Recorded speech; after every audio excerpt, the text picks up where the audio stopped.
Salam sejahtera Malaysia, selamat petang tuan-tuan dan puan-puan yang dihormati sekarang.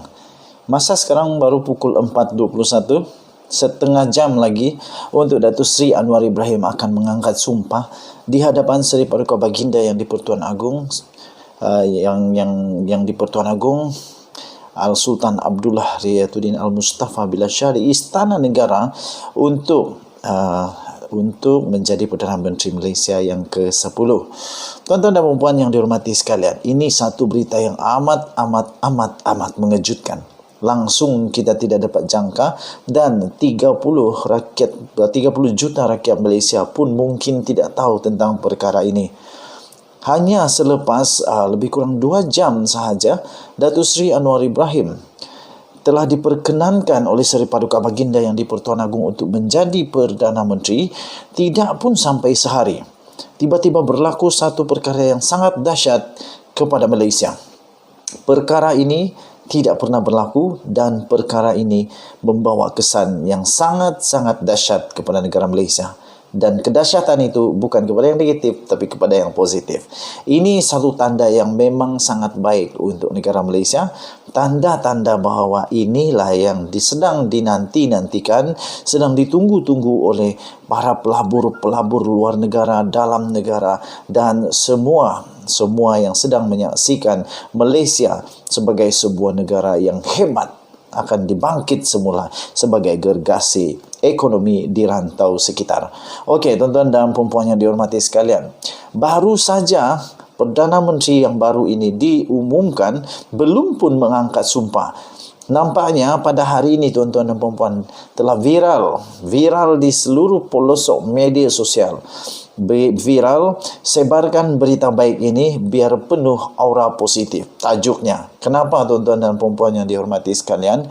Hanya selepas beberapa jam kita mengetahui Anwar Ibrahim jadi Perdana Menteri pada pukul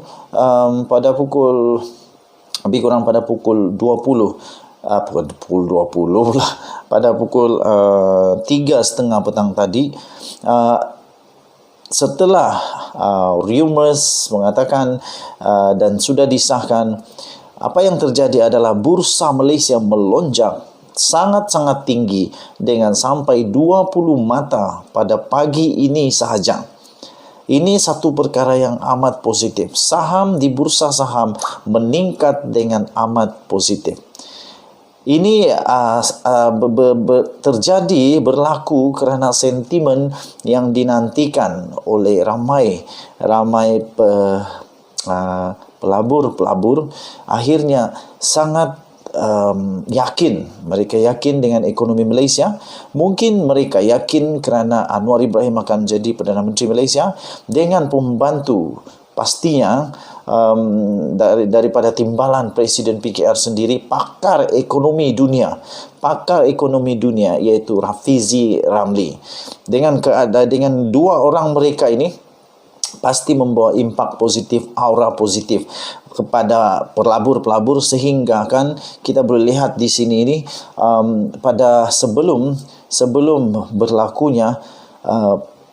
berlakunya pengumuman yang kita nantikan siapa Perdana Menteri pada hari Khamis, kemudian pada hari Isnin, Selasa, Rabu, semuanya diparas kurang daripada 1456.67 mata. Tetapi pada hari ini tuan-tuan, baru pagi pun ketika itu dibuka, ketika market dibuka semula, dia telah melonjak sebanyak 20.47 mata, melepasi garis yang paling tinggi yang pernah dicapai untuk berapa lama sudah, kepada 1.464.13 mata. Ini memang amat hebat ini tuan-tuan dan puan-puan yang dihormati sekalian. Okey, so marilah kita sama-sama pastikan negara kita negara yang terus dengan perpaduan kita berbilang bangsa, kaum, agama. Kita teruskan. Anwar Ibrahim sendiri yang mengongsikan itu. Datuk Seri Anwar Ibrahim di dalam Facebook beliau sendiri mengongsikan bahawa bursa Malaysia telah melonjak sebanyak 20 mata pagi ini sahaja. Katanya Alhamdulillah, semoga ada sinar yang baik untuk tanah air. Kemudian ciapannya juga itu ataupun postnya di dalam Facebook itu seterusnya mendapat reaksi yang sangat-sangat positif daripada semua yang masuk ke dalam Facebook Anwar Ibrahim, Perdana Menteri Rakyat. Kata salah seorang daripada yang telah menulis, Yo Seng Lee, dia kata, ini bukti bahawa sektor perniagaan menyambut baik.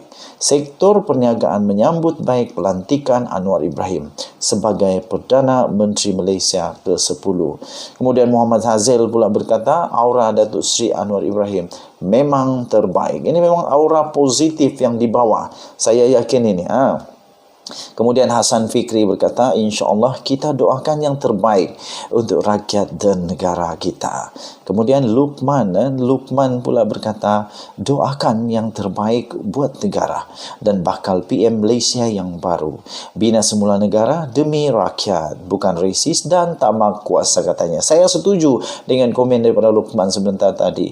Kemudian ada pula komen daripada Nur Suhaila Akasha, dia kata, okey, jap lagi nak beli benda saham tu. Yang penting Datuk Seri Anwar Ibrahim Perdana Menteri, katanya. Kemudian Zubir turut memberikan komen. Dia kata, hebatnya pengaruh Datuk Seri Anwar Ibrahim. Semoga perjuangannya selama ini tidak sia-sia. Ya Allah, aku mohon padamu dan berdoa semoga Datuk Seri Anwar Ibrahim diangkat sebagai Perdana Menteri ke-10, katanya. Tapi sebenarnya sudah pun diperkenankan. Jadi tahniah diucapkan Zubir, Datuk Seri Anwar Ibrahim sudah pun disahkan menjadi Perdana Menteri. Kemudian tahniah Datuk Seri Anwar Ibrahim PM10. Semoga negara lebih maju di bawah pimpinan Datuk Seri Anwar Ibrahim, kata Richard Rich. Surya pula beri komen, ini betul-betul PM10 Datuk Seri Anwar Ibrahim. Salut Datuk Seri Anwar Ibrahim, katanya. Dan banyak lagi komen yang lain ini. Antaranya Norma Nurta kata, semoga Allah merahmati pelantikan Datuk Seri Anwar Ibrahim sebagai Perdana Menteri ke-10 sesuai dengan kekentalan jiwanya, mengharungi cabaran yang besar yang tidak sanggup dihadapi oleh orang-orang biasa. Memang dia luar biasa, terbaik Datuk Seri Anwar Ibrahim, katanya. Kemudian banyak lagi, antaranya Padu, penangan mantan Menteri Kewangan terbaik Asia. Ini baru betul pakar ekonomi, kata Sahroni pula. Okey, so kita akan nantikan lebih kurang pukul 5 petang ini dijadualkan Datuk Seri Anwar Ibrahim akan mengangkat sumpah sebagai Perdana Menteri Malaysia di hadapan Seri Paduka Baginda Yang di-Pertuan Agong Al-Sultan Abdullah Riyatuddin Al-Mustafa Billah Shah di Istana Negara. Ampun tuanku, beribu-ribu ampun, sembah patik harap diampun, digarhayu tuanku yang di-Pertuan Agong. Kita jumpa lagi. Kita terus berdoa yang terbaik untuk negara Malaysia. Kita jumpa lagi. Bye-bye.